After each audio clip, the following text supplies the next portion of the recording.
लेकिन आगे बढ़ेंगे। आज की एक और बड़ी खबर, ये अमेरिकी चुनाव में क्या हुआ, यहां क्या चला क्या नहीं चला, लेकिन यहां तो साहब एक ही नारा चल रहा है, कटेंगे तो पटेंगे। सारे चुनावों में योगी के कटेंगे तो बटेंगे नारे से समूचे विपक्ष में खलबली मची है, हलचल है। हरियाणा के बाद झारखंड और महाराष्ट्र में हो रहे चुनाव प्रचार में भी इसी नारे के इर्द गिर्द जो है वो पूरी कहानी घूम रही है। मतलब बटेंगे तो कटेंगे वर्सेस अब जिस तरह की अपील की जा रही है उसको बीजेपी वोट जिहाद का नाम दे रही है, 15 मिनट वाली धमकी बता रही है। इंडिया गठबंधन के सभी दल बीजेपी को बटेंगे तो कटेंगे के नारे पर घेरने की कोशिश कर रहे हैं। ध्यान से सुनिएगा, बीजेपी पर समाज को बांटने की कोशिश का आरोप लग रहा है कि बटेंगे तो कटेंगे बांटने वाला नारा है, सांप्रदायिक नारा है, नफरत फैलाने वाला नारा है। इस बीच महाराष्ट्र में इस्लामिक स्कॉलर मौलाना सज्जाद नोमानी ने मुसलमान वोटरों से ना बटने की अपील कर दी है। हिंदुओं के ना बटने की अगर अपील की जाए कि मत बटिए तो वो सांप्रदायिक हो जाती है। यहां नोमानी जी ने कहा है कि मुस्लिम भाई जो है वो ना बटें, एकजुट होकर गठबंधन के उम्मीदवारों को वोट करे, कांग्रेस वगैरह सबको। तो लेकिन वो उसमें कोई दिक्कत नहीं होती। योगी के बटेंगे तो कटेंगे नारे को सांप्रदायिक बताने वाले नेताओं ने नोमानी जी की इस अपील पर अब तक एक शब्द नहीं कहा है। मौलाना सज्जाद नोमानी ने महाराष्ट्र के मुस्लिम वोटरों से जो अपील की है ना, मैं आज आपको वो सुनाने जा रहा हूं। उनकी अपील यह है कि महाराष्ट्र में मुसलमानों का वोट बटना नहीं चाहिए। मौलाना नोमानी ने जताया कि मुसलमानों का वोट काटने के लिए बहुत सारे कैंडिडेट खड़े किए जा रहे हैं, वोट कटवा। मुस्लिम वोटर अपना वोट बटने ना दें। आने वाले चुनाव में एक भी मुसलमान वोटर घर ना बैठे, बटे नहीं।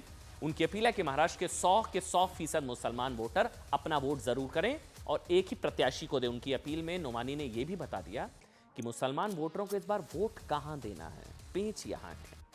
नोमानी ने बताया कि उन्होंने MVA यानी कि महाविकास अघाड़ी के नेताओं को एक लिस्ट भेजी है और इस लिस्ट में महाराष्ट्र की 25 विधानसभाओं में मुस्लिम आबादी का रिसर्च करके बनाई गई है। इसलिए नोमानी ने MVA के नेताओं से अपील की है कि उन 25 विधानसभा सीटों पर अगर MVA मुस्लिम कैंडिडेट को टिकट देती है तो ये जीत दिला सकते हैं। नोमानी का बयान सुनिए। कुछ लोगों को यह बयान सेकुलर लगता है, लेकिन हिंदुओं के एकजुट होने की अपील जो है वो कम्युनल लगती है। तमाम महाराष्ट्र के वोटरों से ये अपील करना चाहता हूं कि वो आने वाले चुनाव में 100% वोट डालें, अपने वोट्स को तकसीम न होने दें, विभाजित न होने दें। बहुत से कैंडिडेट खड़े किए जा रहे हैं, डमी कैंडिडेट्स हैं। जो लोग उनको खड़ा कर रहे हैं उनका मकसद उनको जिताना नहीं है, बल्कि उनके जरिए से वोट काटना है, या मुसलमानों का या दूसरे कमजोर तबकात का। शरद पवार साहब, मैंने उनको एक लिस्ट भेजी है उन 25 कॉन्स्टिट्यूएंसीज की जिनमें हमारी रिसर्च टीम ने फैक्ट्स एंड फिगर्स के जरिए ये साबित किया है कि इन 25 सीटों पर मुस्लिम कैंडिडेट बड़ी आसानी के साथ महाविकास अघाड़ी को जीत दिला सकते हैं।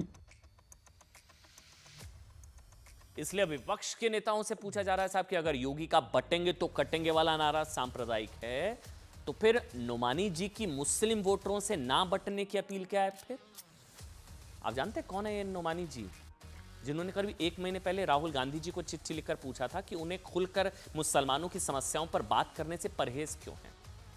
उन्होंने अपनी चिट्ठी में लिखा, क्या लिखा था? शायद आपके आसपास के कुछ दुर्भाग्यशाली लोगों की इस सीमित संकीर्ण मानसिकता का परिणाम है, जिन्होंने आपको देश के सबसे बड़े अल्पसंख्यक समुदाय के मुद्दे से खुद को दूर रखने की सलाह दी होगी। ये पुरानी चिट्ठी लिखी थी राहुल गांधी को इन्होंने। आपने अपने अनगिनत भाषणों में शायद ही कभी मुसलमान शब्द का जिक्र किया हो। यहां तक सब ठीक। अब उसी कांग्रेस के गठबंधन यानी कि MVA को नोमानी जी ने 25 विधानसभाओं के मुस्लिम कैंडिडेट उतारने की सलाह देती है। इनको उतार दो, हम जिता देंगे। कौन है ये? 2021 में तालिबान ने अफगानिस्तान की हुकूमत पर जब कब्जा कर लिया था ना, तब काबुल से आई भयावह तस्वीरें सामने आई थी, बहुत खौफनाक थी। उन तस्वीरों को देखकर लोग विचलित हो रहे थे। आज नोमानी जी जो ये इस तरह की बात कर रहे हैं, उस वक्त इन डरावनी तस्वीरों को लेकर वो बहुत, उन्होंने क्या कहा था वो आज मेरे ख्याल से आपको सुनाना चाहिए।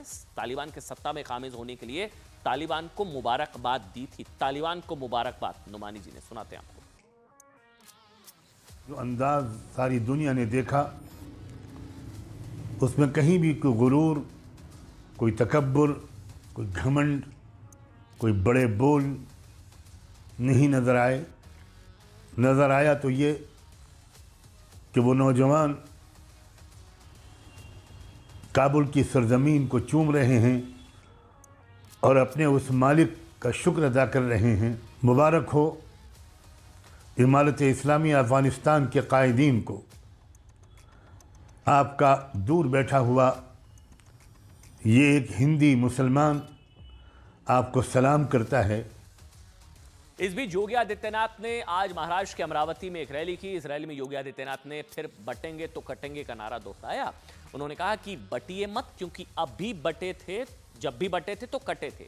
इसके आगे योगी आदित्यनाथ ने कहा कि एक है तो नेक है और एक है तो सेफ है। ये प्रधानमंत्री ने भी कहा था। सुनाते हैं आज आपको। उन्हीं से प्रेरणा ग्रहण करके मैं आपसे कहता हूं, बटिए मत, क्योंकि जब भी बटे थे तो कटे थे।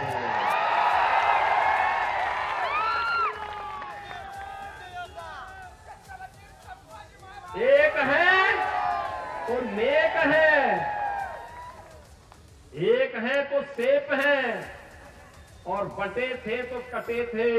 हमें बटना नहीं है, एकजुट होना है। वहीं महाराष्ट्र के संभाजी नगर में all India MIM supremo Asad Owaisi के छोटे भाई अकबरुद्दीन ओवैसी ने एक चुनावी सभा की, जिसमें उन्होंने 15 मिनट वाले बयान की तरफ एक बार फिर से इशारा किया। यह बड़ी खबर है। अकबरुद्दीन ओवैसी 15 मिनट वाले बयान की तरफ उन्होंने इशारा किया। कहा अभी 15 मिनट बाकी हैं। अकबरुद्दीन ओवैसी ने लोगों को संबोधित करते हुए कहा कि रात के 9:45 हो रहे हैं, 15 मिनट अभी बाकी हैं। अकबरुद्दीन के इस 15 मिनट वाले बयान को उनके एक पुराने विवादित बयान से जोड़कर देखा जा रहा है, जिसमें उन्होंने 15 मिनट वाली धमकी दी थी। याद होगा आपको। दोनों बयानों को आज मैं सुनाता हूं, क्योंकि ये कहा जा रहा है जो पहले वाला बयान था वो धमकी थी, आज जो है वो एक तरीके से वो 15 मिनट की बात कर रहे थे। सुनना चाहिए आज आपको। अभी 15 मिनट ठीक है, तुम तो हमारे से इतने ज्यादा है। 15 मिनट के लिए पुलिस को हटा लो, बता लेंगे किसमें हिम्मत है, कौन ताकतवर है।